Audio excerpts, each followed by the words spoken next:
For the Houston Rockets, last year was somewhat of a success. They finished 34-32, which was good for fourth place in the Southwest Division, and they narrowly missed out on the playoffs. Now, this year's team doesn't have a whole lot of holdovers from that squad. You've got Kyle Lowry gone, Goran Dragic gone, Luis Scola, Chase Budinger, all gone. They've brought in a slew of young players, new players from the draft, a couple of free agents, and mostly it's a plan B situation. They couldn't get Dwight Howard like they wanted, so they went in a different direction. Because of that, there's going to be some growing pains, but they're going to compete and they're going to be a young, athletic team. Probably exciting to watch.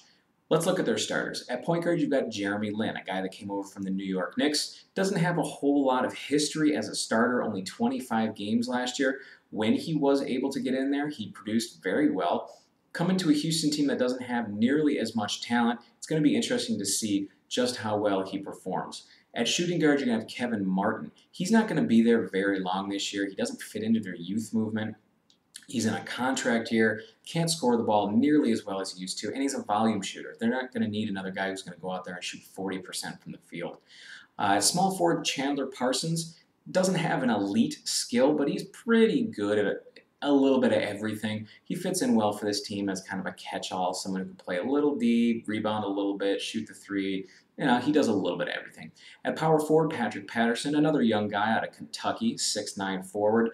He's going to get you maybe 7 or 8 points, 4, 5, 6 rebounds a game. Not someone that's going to knock your socks off. Not someone that's going to replace Luis Scola as a tough body that's willing to bang down low. At center, you got Omer Sheik, come over from the Chicago Bulls organization. He was the backup center there, an excellent defensive center.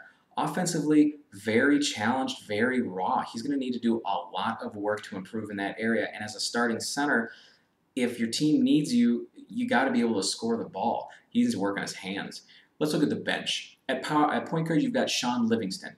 Before his grotesque leg injury with the Clippers a couple years back, he looked like he could be a star someday. He was explosive, athletic, young. Most of those things are gone. He's not that old at this point, but after having that kind of a leg injury, it's going to rob you of your athleticism, and it did. He's a solid backup, but not going to be a starter anymore. At shooting guard, Carlos Delfino. Now here's a veteran guy who can come in and help in a number of different ways, whether it's mentoring the young guys or coming in for stretches when the rookies just aren't focused and he needs to get it done. He's a veteran guy, a business-like, come to the arena, get the job done, and go home. At small forward, Terrence Jones, one of their first-round draft picks. He's going to have growing pains with the rest of the team. The NBA transition is difficult, and he's not going to have a whole lot of time on the court at this point unless Chandler Parsons gets hurt. At power forward, Marcus Morris, he really struggled badly last year. They sent him down to the D-League because he was doing so poorly and considered outright cutting him. This year, he'll have a full training camp to work things out. Hopefully he comes back, and he was expected to be a better player than his brother Markieff, so we'll see what happens. At center, Donatas Manajunas, he's a 7-footer from Europe. As with any big lanky center from Europe, you never know if they're going to turn into a defensive guy or somebody that turns into Andrea Bargnani, or maybe someone who gets into foul trouble and can barely stay on the court. Remains to be seen. For the Rockets this year, it's going to be a tough one. I've got them at 5th place in the Southwest Division, 21-61.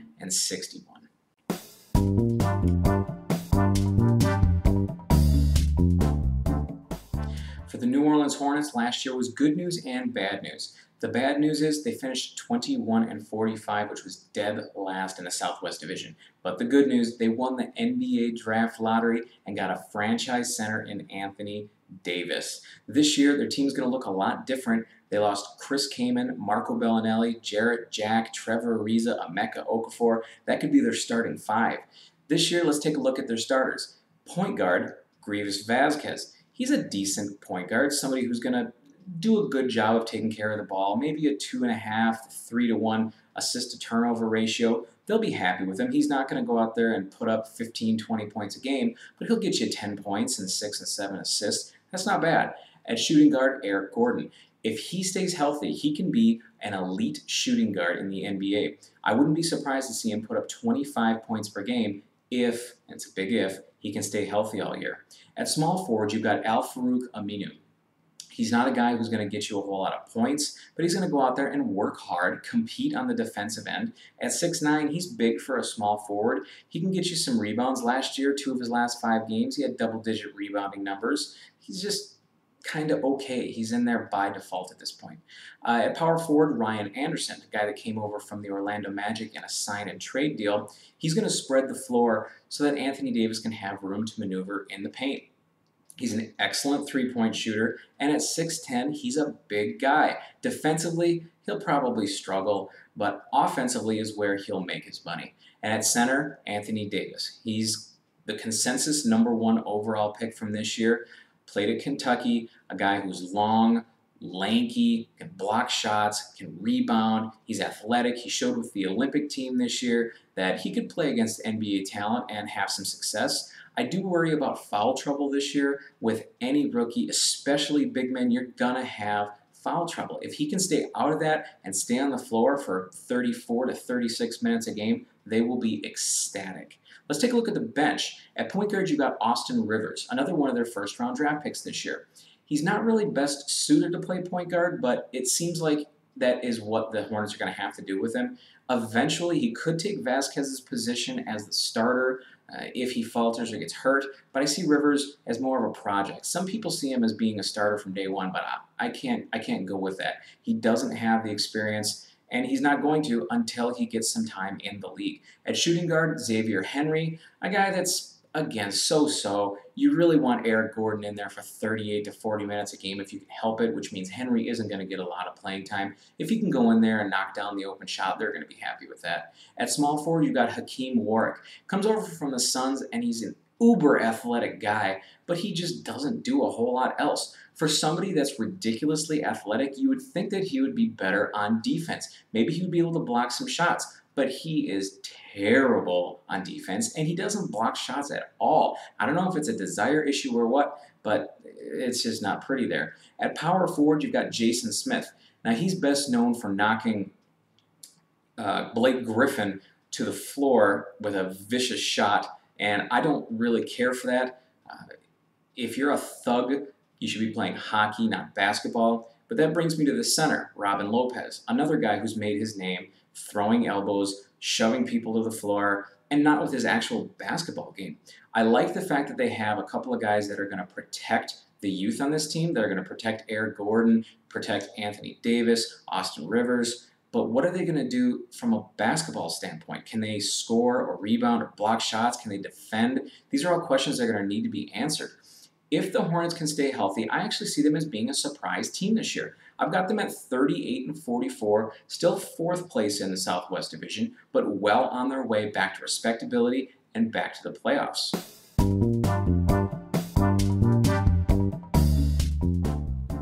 The Dallas Mavericks finished 36-30 last year, which was good for 3rd place in the Southwest Division. They made it into the playoffs, but got thrashed. They looked horrible. This year, they've let a couple of guys go. They let Jason Terry go, Jason Kidd is gone, but they've replaced them with some solid talent. Darren Collison is in from the Indiana Pacers, O.J. Mayo from the Memphis Grizzlies, Chris Kaman, Elton Brand. They've got solid talent surrounding Dirk Nowitzki. You can tell that Mark Cuban has a plan because he's kept these contracts short. He wants to be ready to make a big splash in free agency just in case Chris Paul or Dwight Howard decide to not return to their teams. He's prepared for that in the summer of 2013. Now this year's starters, at point guard you've got Darren Collison. He's a guy that can get up and down the court, very effective, played really well for the Pacers last year. I'm actually surprised that they let him go, and I think he's an excellent pickup and someone who can be part of the Dallas Mavericks' future. At shooting guard, O.J. Mayo. He spent the first 2 years of his career in Memphis starting, and he put up basically the same per 36 minute numbers that he did when he came off the bench. I love that in a player. It shows me that no matter when you put him in, he's going to be equally as productive. As a starter, I wouldn't be surprised to see 17, 18 points, and he could probably take a lesson or two from Vince Carter about scoring the ball. At small forward, you've got Sean Marion. The Matrix is past his prime at this point, but he's still extremely athletic and he's extremely active. He's going to be all over the court. He still blocks shots, still creates steals, still has a terrible looking shot, but it goes in, and that's really all that matters. At power forward, you've got Dirk Nowitzki. He's still one of the best players in the NBA. He's still an elite player. Maybe isn't top 5 anymore, but at least top 10, maybe even top 12. He's got that fadeaway jump shot that is unblockable. As long as he's on the team, they have a chance to win every single night. At center, you've got Chris Kaman. He's not that old at this point. It seems like he's been around for a long time, and he has had his fair share of injuries, but when he's healthy, when he's right, he's a double-double machine and a guy that can pass. You'd love to have guys like that on your team. He's nasty, he'll compete, he'll defend. I think he's an excellent pickup. Let's take a look at the bench. At point guard, you've got Delonte West. He's a guy that's got a lot of playoff experience, and he's comfortable playing in Dallas, comfortable playing with these guys. I like West. He's another tough guy who's not going to take anything from anybody, and he can shoot the ball.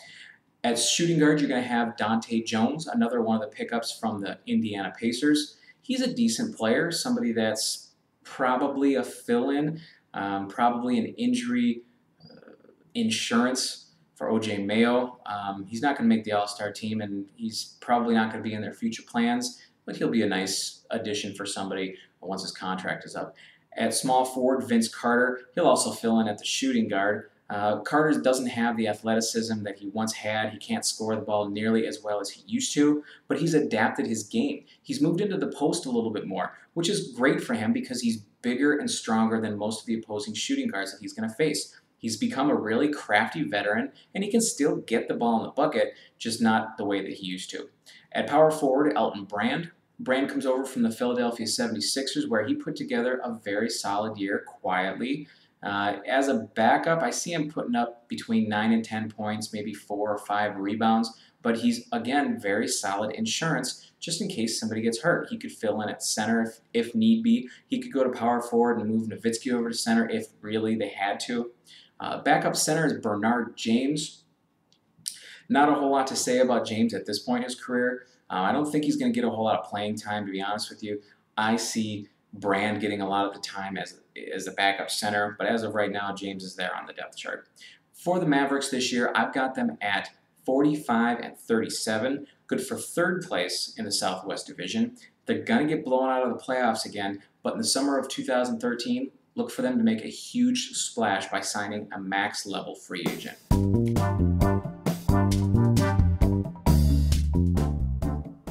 The Memphis Grizzlies are coming off their second consecutive playoff appearance after going 41 and 25, which was good for second place in the Southwest Division. Unfortunately, they lost Game 7 to the Los Angeles Clippers and had to watch from home the rest of the time. This offseason, they lost to O.J. Mayo, their sixth man, and that's going to be a huge hit for them. They don't have anyone on the roster that sticks out as a good candidate. They may have to go by committee and just ride the hot hand, but that's going to take some time to learn who can do it and who can't. Let's take a look at their starters. You got Mike Conley at the point guard. He's a very solid player. He's going to get you between 12 and 14 points, 6 and 7 assists, maybe 2.5 steals per game. A decent shooter, a good leader, and a quality guy. At shooting guard, you've got Tony Allen. He's in there for one reason, and that's his defense. Offensively, he won't give you a whole lot, but the ability to have a lockdown defender on your team, somebody that you can say, go guard this guy and shut him down, is huge for the Grizzlies. They're very lucky to have him. At small forward, you've got Rudy Gay. I've called him LeBron Light before, and I continue to feel the same way. He does a little bit of everything, and he's good at all those things. Not quite elite, which is why he's not on LeBron's level at this point. He's not really a superstar. He's borderline all-star. I'd love to see him step up during clutch moments and actually be able to put this team on his back. He hasn't shown the ability to do that just yet. At power forward, you've got Zach Randolph. He's had a really terrible injury last year at a bad time for the Grizzlies. They tried to work him back in as the playoffs came around, but there just wasn't enough time. When he's healthy, he can give you 20 points, 12 rebounds a night. His high arching jump shot, lefty, difficult to block. He can be a nightmare to guard. At center, you've got Marc Gasol. He's another solid player. He's a guy that can get you 15 points, 9 rebounds, a couple of blocks. He's not as athletic as his brother Pau is, but he's a big body in the middle that can be a defensive anchor. Now the bench. At point guard, you got Jared Bayless. He's a guy who can shoot the three. He can take care of the ball. He's not going to give you a high percentage from the field. He's not the best finisher in the world, but he's not going to have to be. He's not going to be a starter. They just need solid production off the bench from him, a good three-point shooting stroke, and that's what they're going to get. At shooting guard, you've got Wayne Ellington. Here's another guy that is a decent three-point shooter. He doesn't do a whole lot else, which makes it a little troubling that his three-point shooting percentage has kind of plummeted over the years. Because he can't create his own shot, he needs to be able to spot up and get the passes to him. When he was playing with Ricky Rubio in Minnesota, that was happening. Hopefully Mike Conley can have the same kind of rapport with him that Rubio did. At small forward, you've got Quincy Pondexter. Not a guy that's going to light up the scoreboard for you. He's a hustle guy, offensively a little challenged. He can finish around the rim, but he's not going to be a guy that's going to go out and knock down a bunch of jump shots for you.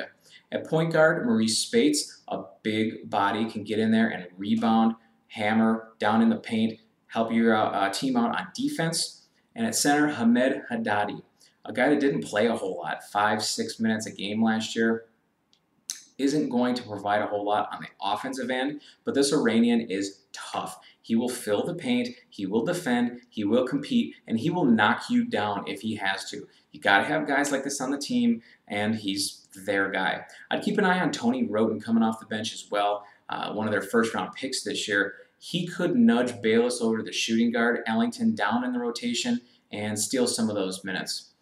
It's unfortunate. The Grizzlies have had problems with injuries. Darrell Arthur, getting ready for the season, broke his leg.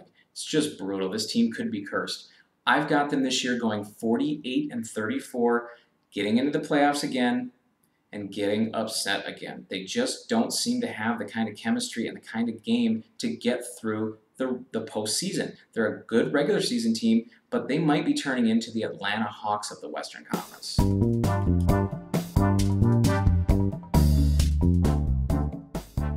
The San Antonio Spurs finished 50-16, which was good for first place in the Southwest Division last year.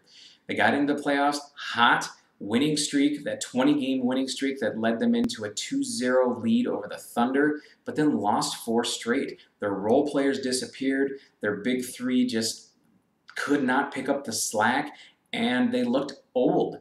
Now this year they bring back the same team. This was the second best offense in the NBA last year. For a team that's usually known for their defense, that's extremely impressive. Let's take a look at their starters. At point guard, you've got Tony Parker. He's a tremendous finisher. He's got that impossible teardrop that he makes all the time. He's becoming a better outside shooter, and he's a good passer. I like Parker a lot. At shooting guard, you've probably got Danny Green as the starter with Manu Ginobili coming off the bench. Green is a guy that made a lot of big shots for the Spurs during the regular season, shot an excellent percentage from 3, but then for whatever reason, he started to disappear late into the playoffs. Coach Greg Popovich lost all confidence in him and actually played so few minutes that you didn't know that he was even on the team in the last 2 games. That's kind of scary. A full training camp for Green, and he should have a breakout year. I think he will. At small forward, you've got Kawhi Leonard.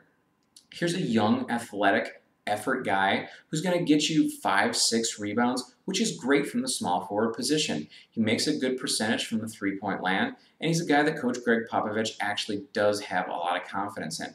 He'll get big minutes, and he'll make the most of them. At power forward, Boris Diaw, he's a Jekyll and Hyde kind of player. He'll go for stretches where he'll be a triple-double threat every single night. He's a good rebounder, good passer, pretty decent around the basket as far as scoring is concerned, but then he'll disappear. He did the same thing in Atlanta, in Phoenix, and in Charlotte. He has those good stretches, and then where does he go? During the playoffs last year, he had a great run, and he kind of tricked the Spurs into bringing him back. I know Popovich won't have a real long leash for him, so if he continues to give the effort, he'll stay in the starting lineup. If not, they'll do some moving around. At center, you've got Tim Duncan. He's their rock, their anchor. Defensively, yes, he's lost a step, but he still can help out. He's one of the best post players in the NBA. He can post up, he can face you up, make that little 15 to 16, 18-foot bank shot. He's one of the most fundamentally sound players in the game, and that doesn't go away with age. His athleticism, his leaping ability, sure, that will go away. But those fundamentals, they stay, and that's why he's still effective at the age that he is today. Let's take a look at the bench. At point guard, you've got Patty Mills. If he plays anything close to the way he did with the Australian national team during the Olympics, they're going to be thrilled. He made a ton of threes and was fearless going to the basket. They would love to have that off the bench. At shooting guard, you've got Manu Ginobili if Danny Green makes the starts. Ginobili is invaluable to this team. He's a terrific passer. He can get to the rim and get to the free throw line. His pump fakes and that Euro step are just impossible to step or not fall for. He's a great player, and he makes highlight reel worthy plays every single night. At small forward, you got Steven Jackson. He's a guy that is going to get hot like he did in the playoffs. He'll make you 7 or 8 threes in a game. But again, he's another guy that can shoot you in a game or shoot you out of a game. Defensively, he doesn't do a whole lot. I could just as easily see him go off and get sloppy turnovers, bad shots, letting his opponent beat him as taking over a game offensively. He's just not that guy anymore. At power forward, you got DeJuan Blair. He's a big body, gets a lot of rebounds, always seems to be in the right position, and he hustles. I don't know how a guy like that isn't one of Popovich's favorite players, but he's had some of his own issues and found himself at the end of the bench at times. Hopefully a full training camp will get him back into Popovich's good graces and back on the court for a while. At center, you've got Thiago Splitter. Similar to Diaw, he goes through stretches where he looks like he's going to be the center of the future, and then all of a sudden it looks like he hasn't touched a basketball before. They need him to step up on the defensive end because this team has gotten away from what got them to be elite in the first place, and that's rebounding and defense. If Splitter can come in, spell Duncan, because Duncan isn't going to play big minutes, play good defense, block a couple of shots, and just be fundamentally solid, he's going to be just fine. For this team, I see them finishing 55-27, first place in the Southwest Division. I can't see them getting past the Lakers or the Thunder in the semifinals. They're going to have to bow out and think about what it is they're doing. The core will get another year older. The young guys, hopefully they step up so they can start to transition into a new era in San Antonio.